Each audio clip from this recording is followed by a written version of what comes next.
Hello, everyone, and good evening. I am your host, Jason Miles, and welcome to another episode of This is Revolution Podcast. If you're new to the channel, please hit like, hit subscribe, and don't forget to hit that notification bell as we're constantly adding new shows and cross streams to the channel all the time. Just a few weeks ago, we did a great cross stream with the launch of Sublation Magazine, which I have an article featured in. Please go check it out. We also did a great cross stream with our friends in Germany, 99 Zu 1, on heavy music and politics, two of my favorite things. Also, when you guys get a chance, please check out the latest video essay, Welcome to the Terror Dome, and the subsequent recap stream I did with my homie, my co-host, my dog, Pascal Robert. And moving forward, we're going to be doing the call-in segment of the show now 2 nights a week. So instead of just on Thursday nights when we usually do it, tonight we'll be doing it in the bonus champagne room.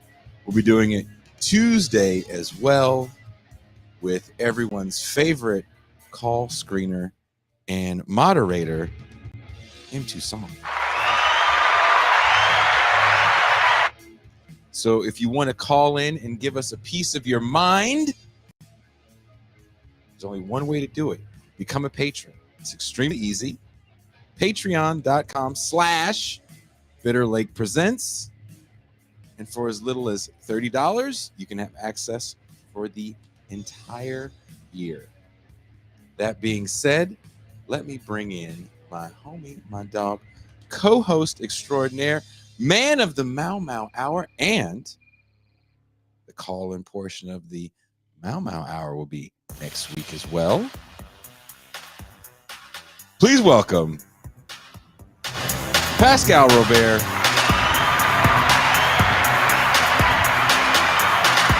Wow. Am I getting my own new music now? This is like a whole new scene? If I do it just right, then the end of that song plays, and that comes up when I introduce you. Wow. Peace and greetings to the chat. Peace and greetings to the audience. Peace and greetings, Jason Miles. You excited for this evening? Yeah, very much so. I always like the news roundup. Kind of missing that Kuba can't be here tonight. That's okay.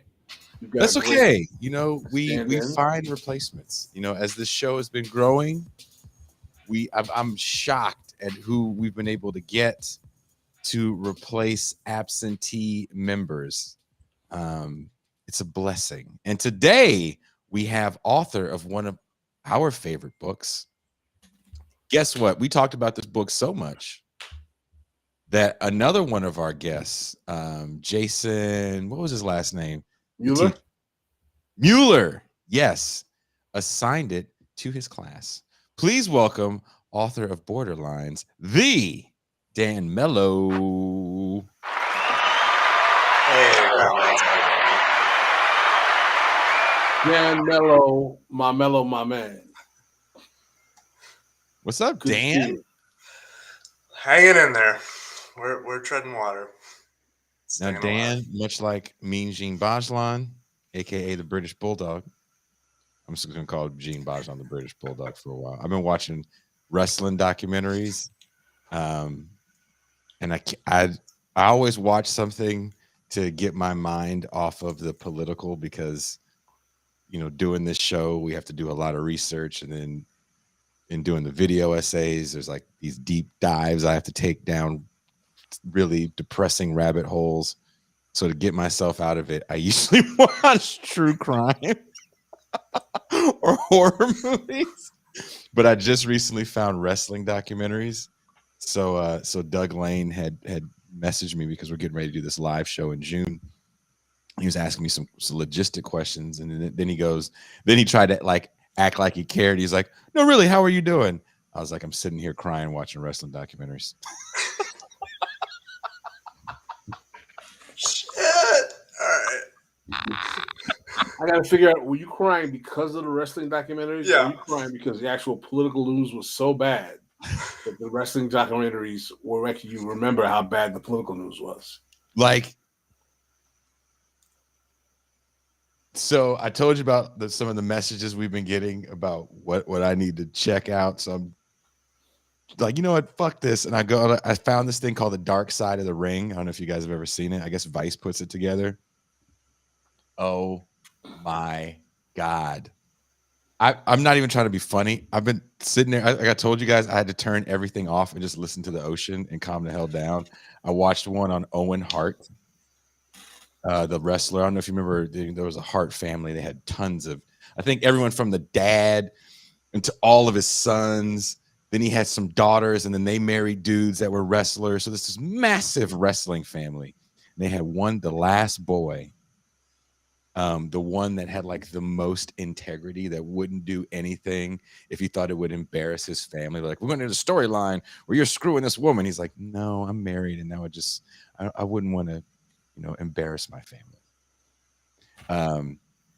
Died on a stunt where they didn't rig him right, where he was supposed to descend from the top of the arena, and his thing broke, and he fell and broke his neck, and then his family's there, and his son's like, my childhood was the greatest childhood ever. I loved my dad more than anything. Just when we're parents, so you're sitting there like, I'm feeling it right now. Just having you recount it. Like, I was just like, oh my God. It hurts a little Like, bit. oh yeah. Yeah. So it just destroyed me before the show. I was trying to put ice on my eyes because they were all swollen. So that's what I've been doing before the show. I can't speak for anybody else. I've been reading books that are supposed to make me upset.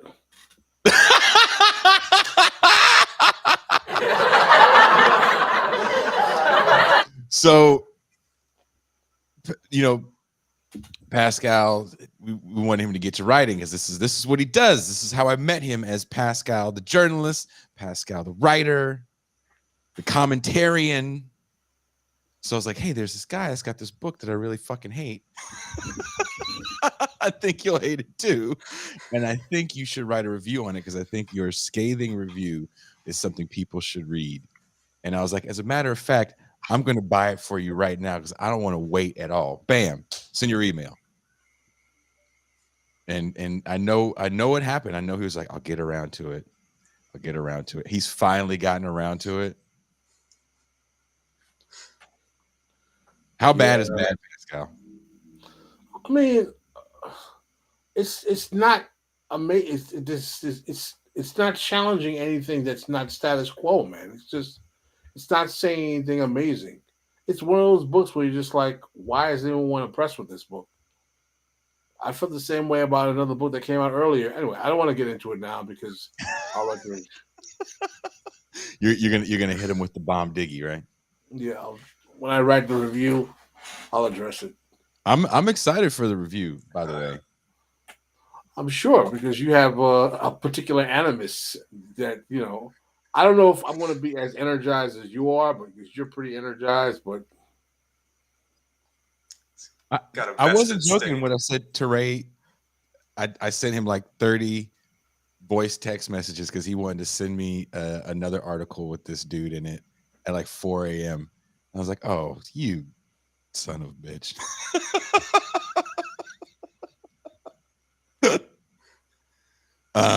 But before we start, before you guys get into your very long, thorough, contextual news stories, I just want to bring some light on something that we've been talking about lately. It's still circulating in the news. We recently did a show with Norm Finkelstein and newcomer Jessica San Luis on the recent Alioto opinion. And it's not the first time we covered the constitutionality of Roe, as we did a show late last year on the same thing with scholars Sarah Mellers and Lillian Cherchia. While the leak of the Alioto opinion has brought thousands to the street to protest something they find unconstitutional, a woman's right to have autonomy over her body, the silence can be deafening around what was already been underway for years when it comes to the rights of poor women. During the 80s with crack and then again in the 2000s with meth, judges began applying felony charges called chemical endangerment to women who tested positive for drugs or were suspected of using drugs while pregnant. There is also something called fetal assault and child abuse laws that allow civil containment to mandate drug treatment by claiming they were putting the fetus into protective custody. Recently rereading Adolph Reed's class notes, he has a line in a chapter about underclass ideology, and it goes like this. If a 35-year-old lawyer decides to have a baby without seal of approval from church or state or enduring male affiliation, we do not consider her to be acting pathologically. We may even laud her independence and refusal to knuckle under patriarchal conventions. Why does such a birth become pathological when it occurs in the maternity ward in Lincoln Hospital in the South Bronx, say, rather than within the pastel walls of an alternative birthing center? If a woman's decision expresses pathology because she makes it in poverty, then we have fallen into tautology. She is poor because she is pathological because she is poor. From a recent article in Filter magazine, if you are pregnant and suspected of drug use, all bets are off in terms of due process. It could become a crime to access prenatal care, not access prenatal care, seek care after an assault, have HIV, attempt suicide, give birth at home, voluntarily have a cesarean, resist a forced cesarean, or decline to be voluntarily sterilized. Prisoners can be detained longer if it'll stop them from getting an abortion or if they're deemed likely to get pregnant again. We can't just fight for the rights of the deserving masses. We must fight for the rights of all people. You often hear on the left and in liberal circles the cry of poor people vote against their own best interest. If you are poor, and especially if you're in the penal or welfare or foster care systems, the state can be your biggest enemy.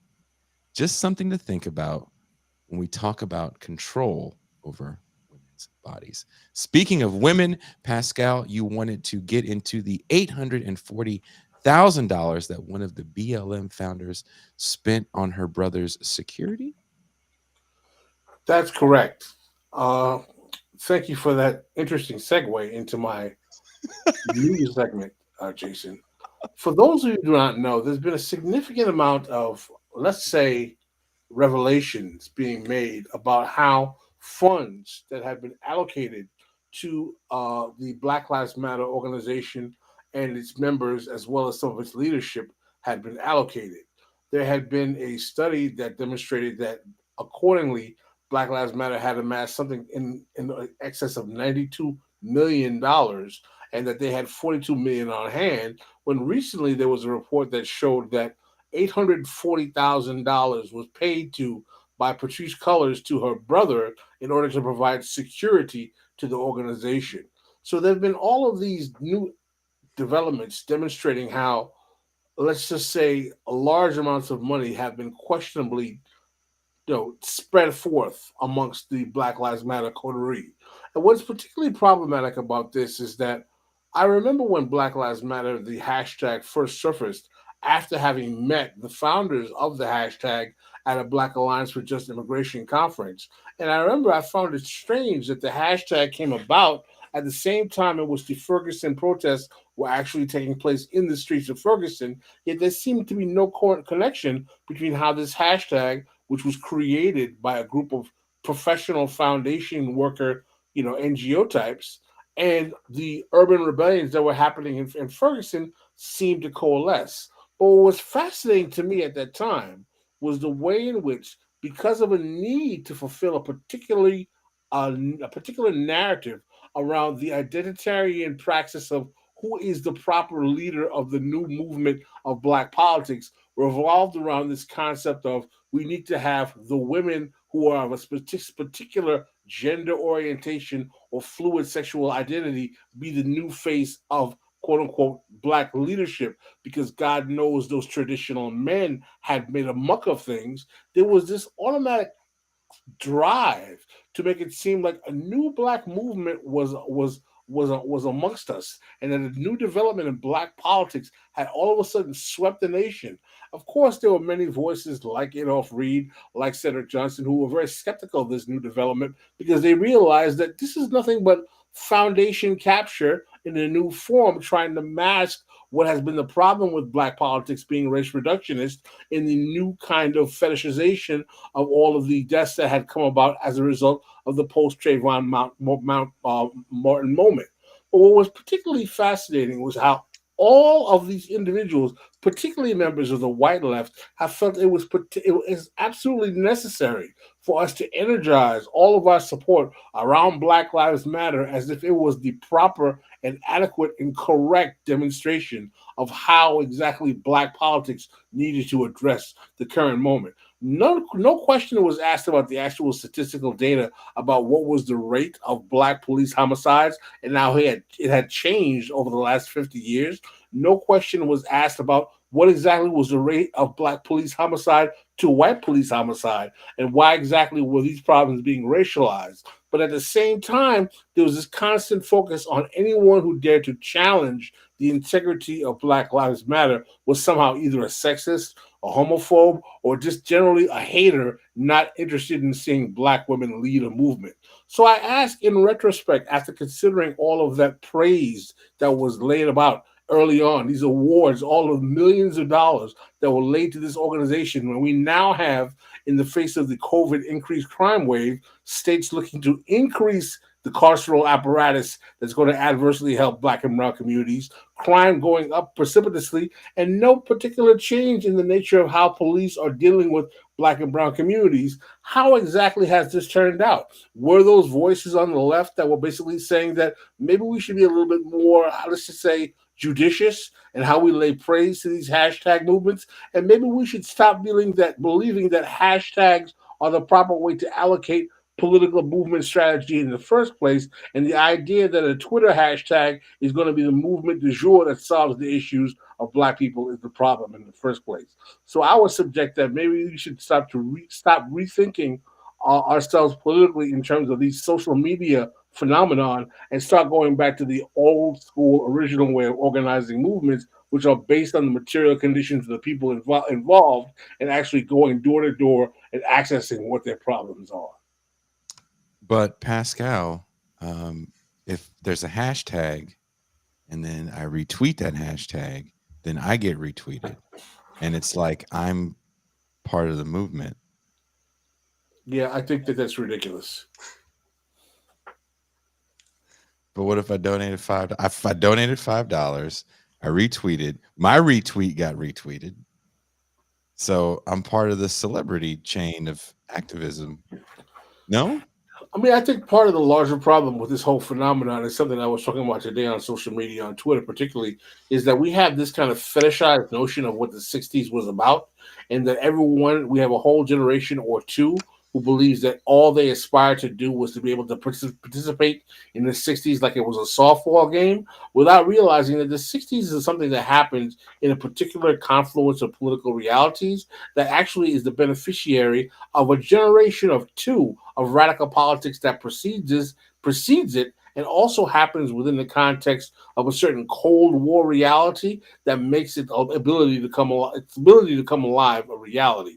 But because we're so stuck fetishizing these kind of glossy images that we see from 1965 about people challenging the man and fighting power, we fail to really understand the nuances and the complexities of the political realities of that moment, and also fail to realize that it's just one of a myriad of different times in history where people have been more willing to radically challenge the status quo, whether it be imperialism, capitalism, or racism. And many would argue, and I'd be one of them, that it wasn't even the most effective of those times. Did you want to say something, Dan? I actually had a question. So I'm curious, Pascal, is there anything that you find then sort of in that clearly there was a huge influx of money. Is it in and of itself sort of that, I guess, for lack of a better term, like that capitalization of the movement? Is that what snuffed the movement out, or is the fact that it was capitalized in the first place mean that it had no revolutionary potential? I believe that first of all, it was never a movement. I think it was an NGO rebranding by people who are professional non-profiteers who were trying to capture a moment of rebellion that was happening in the street and profit from it in a way where they will be able to be deemed the new face for gender as well as sexual orientation politics of the proper way black politics should be led. And I think that type of identity politics is what damned the movement from the beginning. The hashtag, I should say, from the beginning. Well, I mean, there's a lot to be said about hashtag activism. I mean, before that, we had clicktivism, where you could just, donate. As a Haitian, you're, very familiar with what happened during the Haitian earthquake, where, Yep. Everybody was so quick to donate to the Red Cross and, several other NGOs, and we're still learning about the mismanagement of those funds, the homes that were never built. We could do a whole show, and I don't know why we haven't on Oxfam and the story that came out about them a few years ago. I don't think we're too far removed from it. There's something to be said about the spectacle of the 60s and rooting that in the idea of authentic leftness, because that's the only thing that you'll get to see repeated through media is hippies, Black Panthers. That's all you get. You're never going to get populist movements repeated in media. That was actually a time where things really did change. When Finkelstein was on the show not too long ago, and I think when he filled in for you for the Malma Hour, we talked a little bit about why things had changed, and he said something really interesting. He was like, people had something to lose in the 60s, so they were upset, they were frightened. Everything from jobs, benefits. There was really something to lose in that moment. So they were trying to fight to keep, what they had or what their predecessors had. But it's been portrayed as just spectacle for spectacle's sake. And now we can all be part of the spectacle. We can show it live time through our camera phones. We can shut down a freeway and high five each other for stopping something, and then nothing really changes. I mean, the goal is not to say that there weren't radically transformative and very important movements that took place in the 60s, because there was. But the goal is to realize that these things happen in a particular context of time, and that they were not examples of movements in vacuums in and of themselves. Their time was a product of a long period of constant movement activity that had happened on the left, particularly on the black left, as well as the left that was challenging the way in which capitalism was interfacing with labor in America going back to the 30s and 40s. So there's a whole way in which left activism is really kind of collapsed into images of Black Power and Martin Luther King without a longer, more broad analysis of how all of this stuff going back to the 30s and 40s, even the 20s, brings us to the moment where we're challenging the Jim Crow rules and regulations of the 1960s. Did you want to say something, Dan? No, I'm taking it all in. So I'll confess, right, that like I moonlight as a legal observer with the National Lawyers Guild, right? So I was actually like in the streets post murder of George Floyd. And, you look around and, you saw plenty of very disgruntled folks doing all kinds of stuff, right?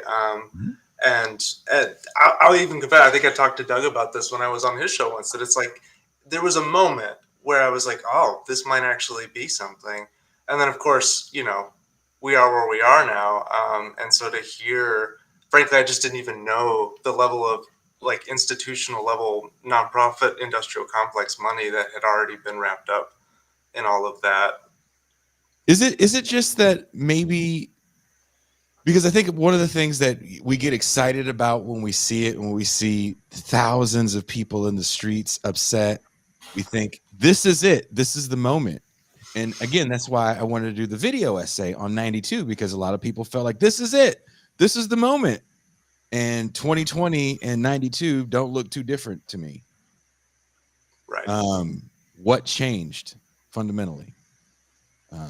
I think that the fact that this happened during COVID, the fact that the scale, the size, and people get listen, mass mobilization of bodies challenging something excites people. It makes people think like, yes, the revolution is here. And I think that that kind of simplistic narrative is something that demonstrates that number one, our level of frustration with the system is so great that anything that seems like it's remotely challenging it is going to get us excited. And number two, we just don't know if the capacity to change anything can work anymore because it's been so long since there's been any type of structural changes to the status quo. Frankly, anything that seems like it's doing that is going to get some credit. I do have to read this comment. I protested in LA with BLM. The leader of the events once had all of us call a university to demand that she be made the head of a department. I now find that deeply sus. Do you think? I mean, it's not $800,000 sus, but it's So someone said in the comments when Pascal said that number, they said, "Who the hell is doing security? The X-Men and the Avengers?" I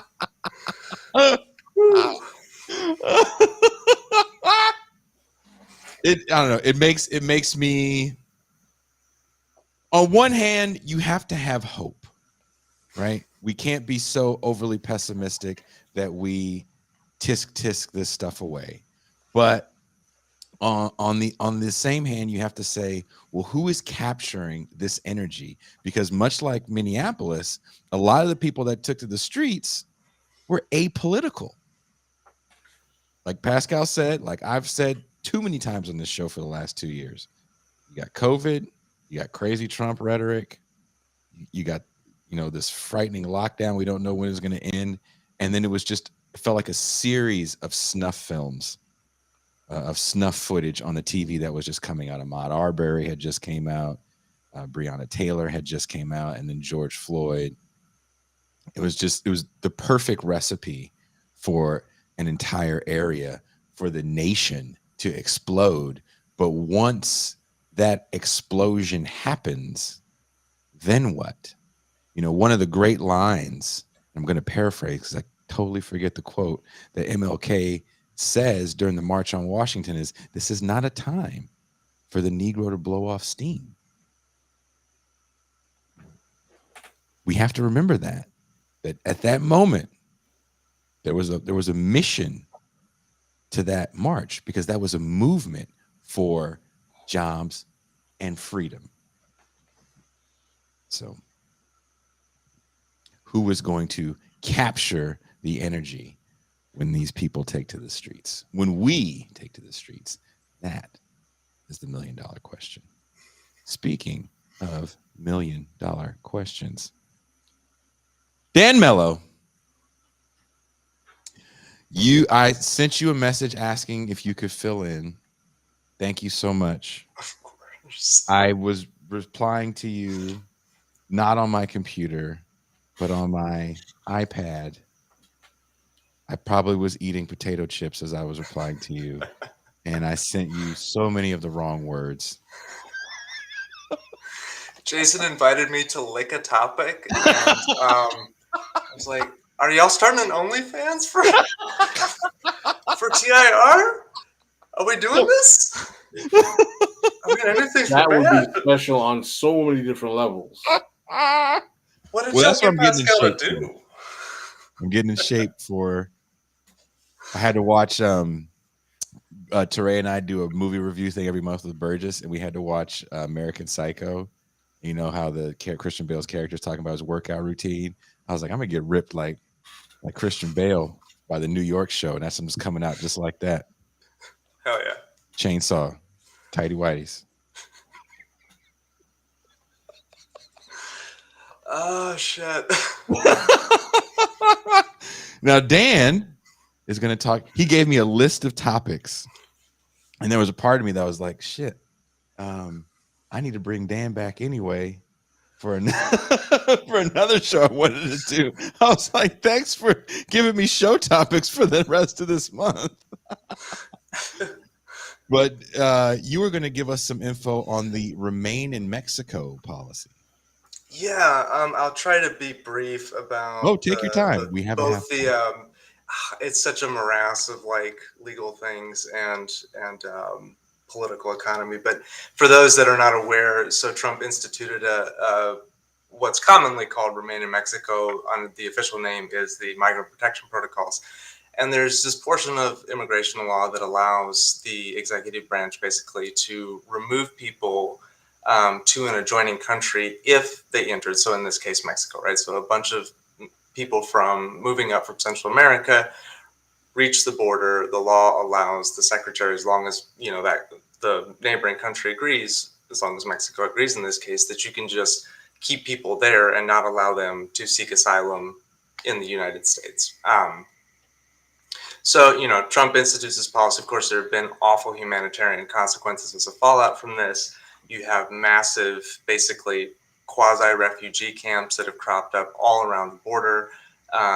Terrible, terrible conditions, kidnappings, crime, assaults, death. I mean, just it's a humanitarian crisis.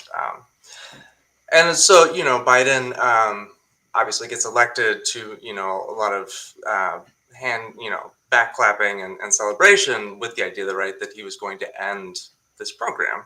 And initially sort of leaves it in place.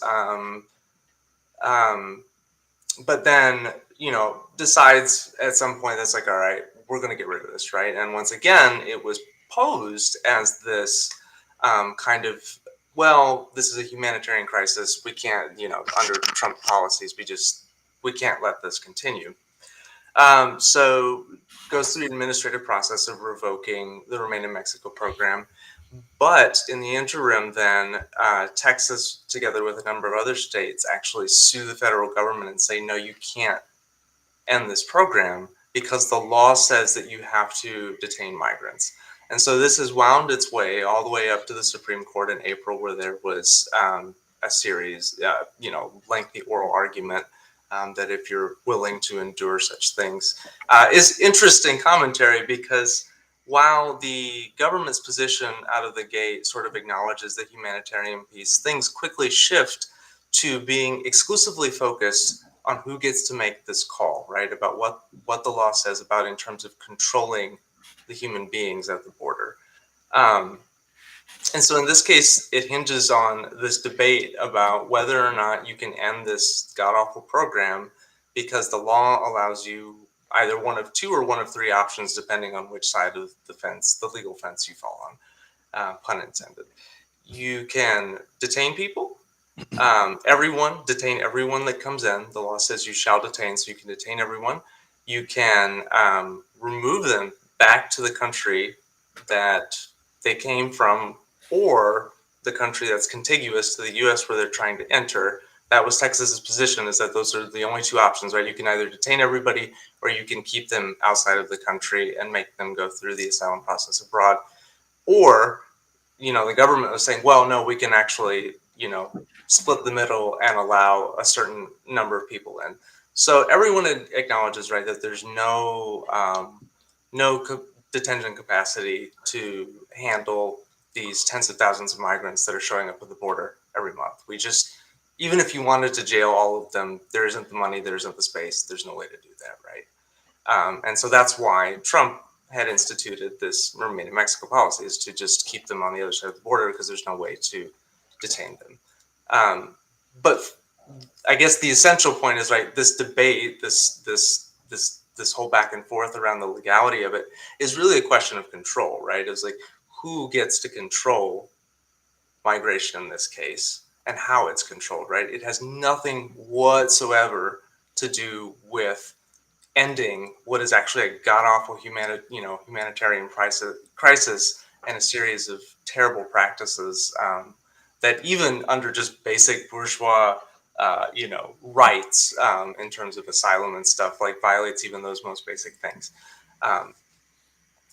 And so then it becomes an interesting question, especially juxtaposed against Roe now, and the labor shortages that we see in the country. Because on the one hand, we talked about last time I was on, and did a whole bunch of talking on the book, that it's like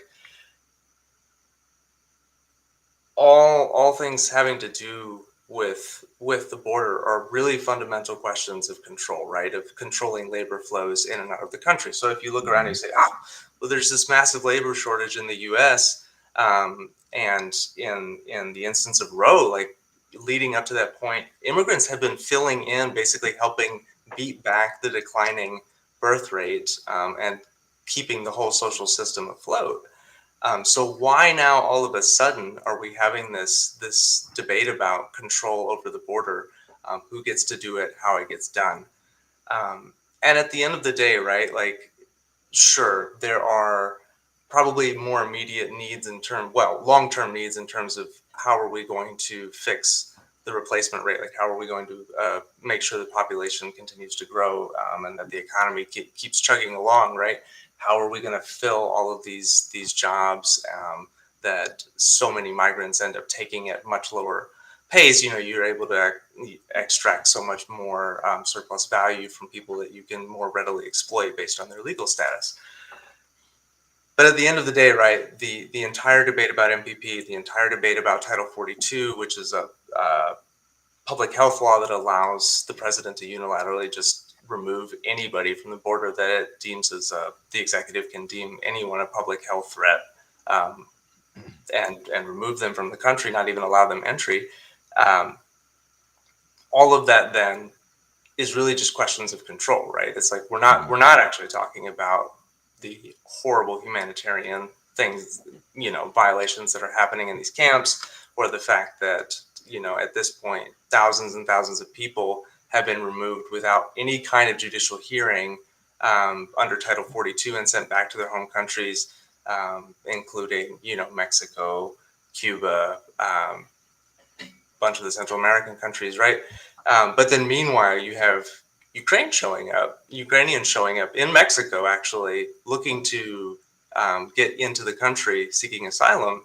And because we have a political enemy in Russia, they're working on a brand new process just for Ukrainians to shoot right through all of this thing. And it's not to say, right, that we shouldn't also be opening our doors to Ukrainians, but rather to say that this process, when the executive, or really when the state wants to open the doors, when it's convenient, either for politics, right, in Ukraine's case, or for economy, when things are floundering, it can do so, right? So this entire debate that's unfolding at the level of the Supreme Court is not really a debate about whether or not there is some kind of significant public interest at stake, but whether or not there's a significant capitalist interest at stake. Well, there's something that we kind of mentioned on the show, and maybe we can talk about this a little bit more since we have a little bit of time. I'm seeing a Haitian population even here on this side of Mexico, here in the Baja region. And can you explain what the deal was with the Haitian refugees, Dan? Yeah, I mean, Haiti, because the West has been so successful in some cases in destabilizing the country, has had a large migration pattern through Central America and up, and of course post earthquake, post assassination, right? Like that population has only grown. And I mean, it was not, I don't even think it was a year ago. I think it was like 6 months ago. All of those god awful images surfaced of Custom and Border Patrol agents literally whipping from horseback, whipping Haitian migrants in and around the border. And so again, it's like there's nothing preventing the administration or preventing the state from, if it really saw a humanitarian issue, from addressing that, but instead has left just, again, all of these people hanging out on the other side of the border. And of course, like the rhetoric around that, even from sort of the the progressive lib kind of NGOs, if you will, is like, oh, this is all, racialized issues. And I have no doubt that there's probably a racial component to all of it. But in the end, right, I think that it's like there's just nothing politically or economically expedient right now for the administration to allow population of Central Americans or Cubans or Haitians in, or even Afghanistan, right? We have a number of Afghanis showing up at the border as well. Whereas, Ukraine pops off, and I mean, like that, temporary protected status is announced. We start getting all of these processes in place to make sure that they can, fast track into the country and get asylum. What's particularly interesting, particularly in the case of Haiti and some of these other countries, is that when the United States was exigent in its necessity to destabilize those governments, whether it was because they were viewed to have administrations that were unfriendly to the goals of the United States, whether it would be imperialism or capitalism, or whether or not there were resources in those countries that the United States felt that was more efficacious to extract if it was able to sidestep those administrations. The United States had no problem inviting itself to get involved in the political processes of these countries like Haiti and Central and Latin America. But when that type of activity causes a blowback, that the destabilization renders citizens having to escape the carnage caused by those kind of policy interventions, there's no recourse given to those citizens who are a victim of the particular types of ways in which the United States is intervening in their homeland in the first place. Unless, of course, you're Ukraine and Russia is the bête noire of the moment, and we need to have a particular silver bullet to make you seem like all of America has to genuflect to solve your problems because it makes the Russians look bad. Well, also, I don't know if there was, I forget if I actually got a chance to talk about it on the show. There was a situation that the LA Times actually was writing about recently where a Ukrainian dancer had came over. She was actually doing a dance in Mexico here, and her dance partner lived in LA, and the whole war popped off, and so she couldn't go home. So her dance partner goes, oh, well, we'll just go to my place in LA. It's fine. She got held up at the border. I want to say they sent her all the way to either the Carolinas or Louisiana, some facility in the South. She ended up getting stuck for months. And even her dance partner and his mom got held up for hours trying to figure out, like, hey, where did homegirl go? Like, she's just gonna stay with me for a little bit till this thing calms down. And it took a while for word to get to Border Patrol and ICE. And then they juxtaposed that story to a man of Russian descent who had his girlfriend come over, and they were trying to get somewhere, and they went through Mexico, and then she got stuck as well. And it was totally different for her. And the Ukrainian woman actually ended up getting out and to LA. But she said the treatment that the Russians were getting was actually really, really bad. I don't know if you've been hearing anything about that, Dan. No, and I'm actually, I haven't heard that too many, that's the first like Russian asylum story that I've heard in recent times sort of here. But I mean, if you look at like sort of even some of the historical trends around asylum, right? Like before all of the business with Ukraine happened, Chinese asylum seekers are granted asylum at rates, I don't know, 2 or 3 times. I don't remember the exact numbers, but it's somewhere it's an order of magnitude higher than Central Americans, right? Mm-hmm. And if you go back further than that, to pull Haiti back into it, in the, during Castro's era, at its height, right? Cubans were being granted asylum rates through the roof. Whereas Haitians, who had a U.S.-backed dictator at the time, nothing, right? Like, again, in the somewhere in the teens in terms of grant rates. And so, again, it just ends up spinning entirely on this question of political economy, and really, it's not a humanitarian system. Let me ask you a question. Do you believe that there's a racialized component to the way in which the United States deals with its favoritisms and antagonisms in terms of immigration? I mean, I don't think that it's tough. It's tough on the one hand because it's hard. Again, it's hard to deny, right? That like a white CBP officer, cowboy whipping a black migrant certainly has a racialized appearance. That being said, though,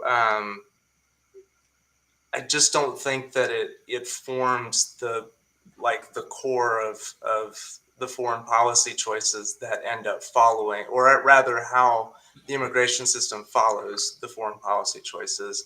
But I do think that race ends up being a useful concept at times to um, manipulate the system. Well, what I'm saying is that I'm not trying to use a reductionist argument. What I'm saying is that if there's a correlation to international power that countries of color have based on the way in which they have been stripped of exercising sovereign dominion and control because of imperialism, which has disproportionately affected them as a result of the way imperialism has been racialized because they've been targeted for extraction, there's going to be a logical consequence of that over time in that countries that are, I guess, darker in hue will not have the power mechanisms of importance and material consideration to be laid on the consciousness of the United States to be viewed as important enough to be given a hierarchy in terms of immigration status.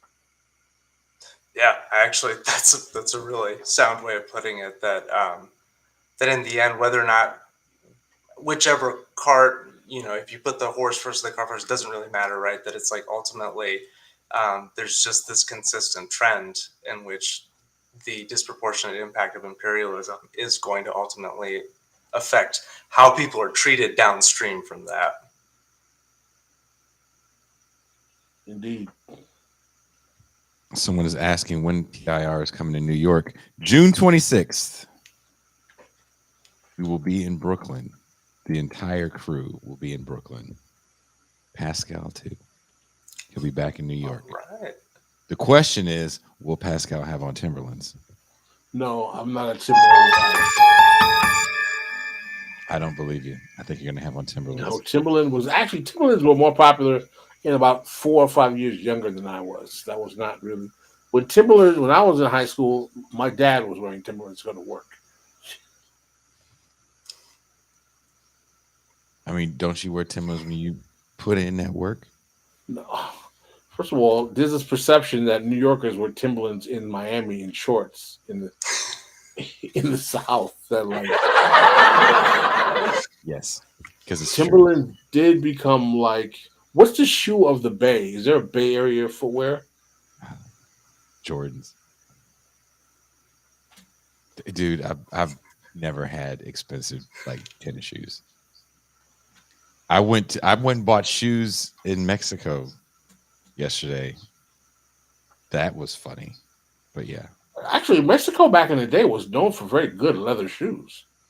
Well, I didn't get cowboy boots because I'm not a banda singer, but I did get running shoes.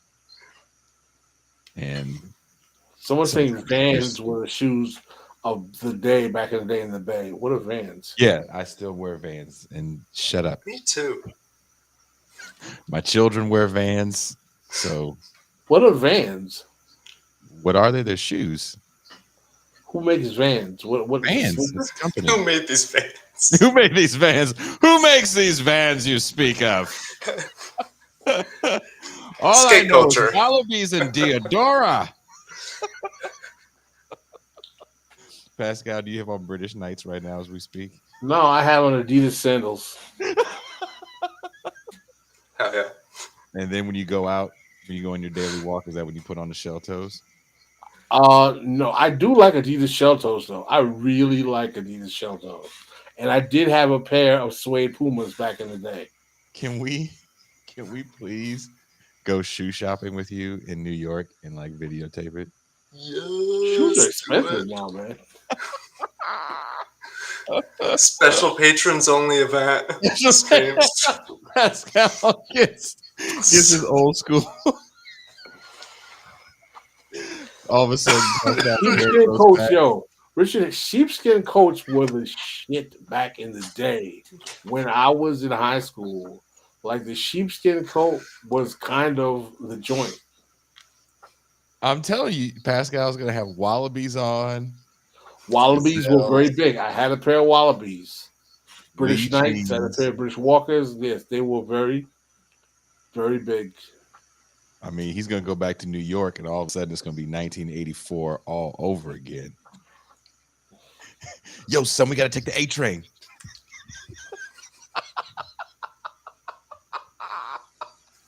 When was the last time you were in New York? 2013. Oh shit, it's a whole different place now.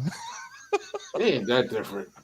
Was it 2013? The last time I was in New York, venues shut down, so I know it looks like a different place. And that was 2019. Someone says Adidas shell toes are ugly. I can understand aesthetically why they don't appeal to people, but they were very, very in chic in my generation. Did you have fat laces? I did have fat laces, yes. At what point did you finally put down your thick gold chain?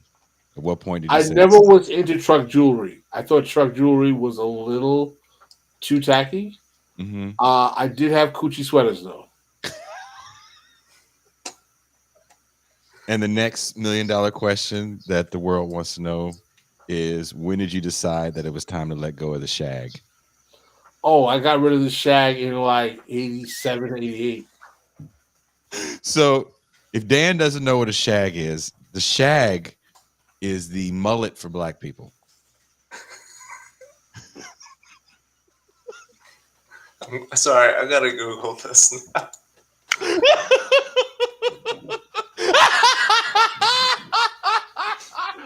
Daddy's having a ball. I have derailed Just Podcast, and I'm so sorry. Pascal, do you have a picture of this? Not with Can me. that also be a patron only? Oh my god.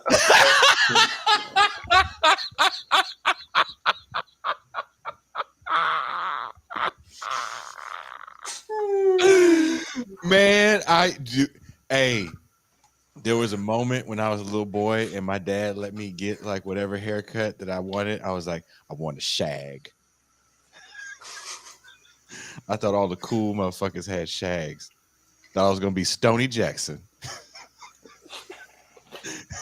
It was popular for a hot minute.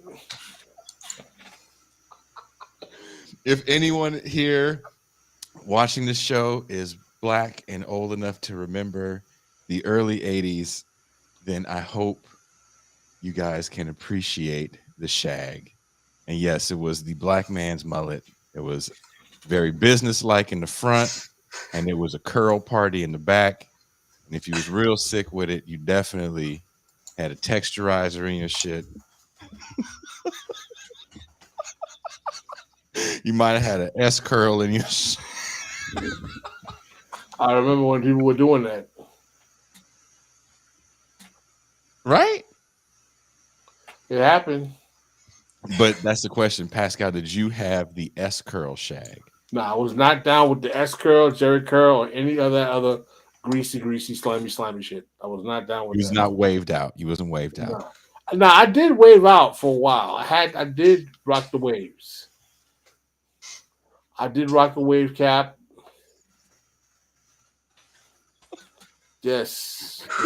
Somebody says so. Dion when he was with the Falcons. Yes, when Deion Sanders got drafted by the Falcons, he had the typical curl shag. It was a serious shag. Herbie Hancock had a shag in '83. Yes, shag. I was telling you when I was a little kid, everybody dope had a shag. Who is the 360 Jeezy show? What's that?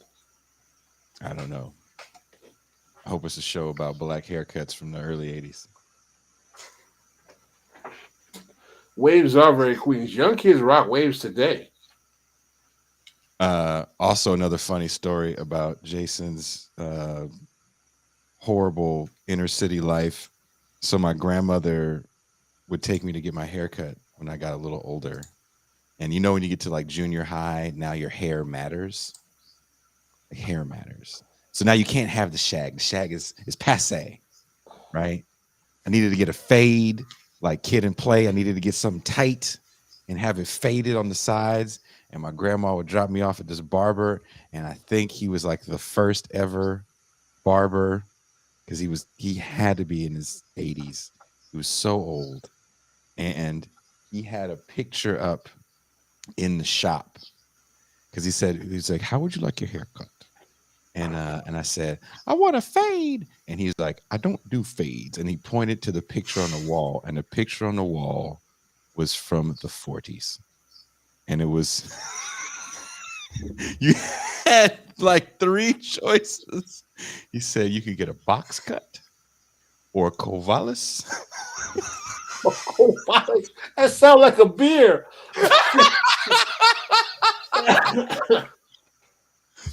So I had to get, he couldn't even, no fadation. It was just like an old man box cut.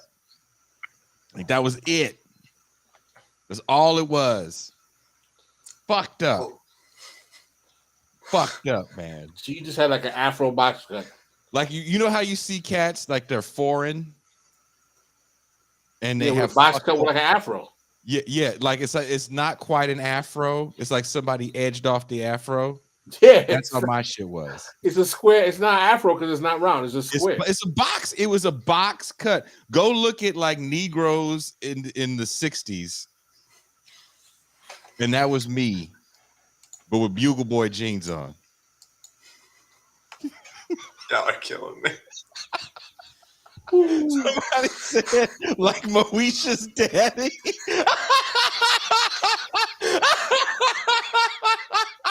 Yes. Those are the choices. He was like, you can get a Covalis, you can get a box cut. Covalis sounds like a drink you getting at the jazz club.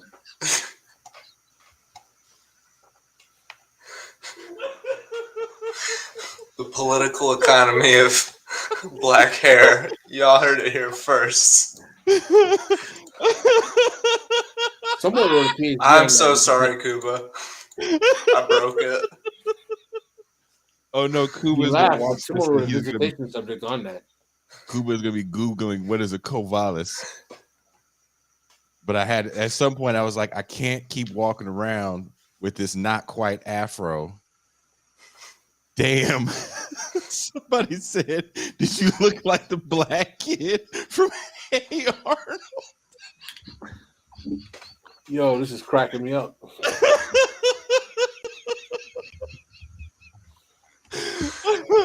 Yes, I did.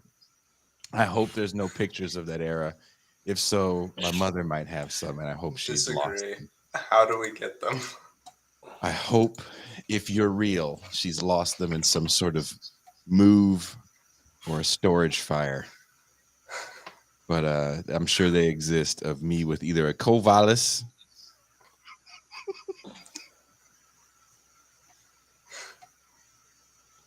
But on that note, we are going to be heading into the room bonus half call-in segment of the show where everyone's favorite moderator is going to be everyone's favorite phone operator. We're going to stay serious. We're definitely going to make more jokes. We're going to talk about Dan's award-winning book. I don't know if it won any awards. I made that up. It didn't? Why'd you make it face like the book sucked? You're like, ooh, no. It's a whole thing with the New Zero crew anyway. Well, thank you guys. Dan, thank you for coming in and filling in for Deep State Kuba while he was on a Deep State Death Star management retreat in the ice planet of Hoth. Very Davos-esque. I will tell you guys more details about the 26th as I get them. I do know it will be a day event. It's on a Sunday, so it's going to start, I believe, around noon. And I keep totally forgetting the name of the venue, and I really shouldn't. But as soon as I get the name, I will let you guys know. Hopefully, we'll have a flyer for it this week as we're getting closer and closer to the due date. But I do know that Pascal is going to be on the panel. and with Norm Finkelstein. And who else is on the panel, Pascal? I have no idea. I didn't even get the full panel. Oh, yeah, that's right. Because you weren't on that call. No, it wasn't. Because you know why? Because Pascal treats us like Allen Iverson has treated every head coach in his career. I don't remember getting a call. Practice? It's like practice. I ain't showing up to practice.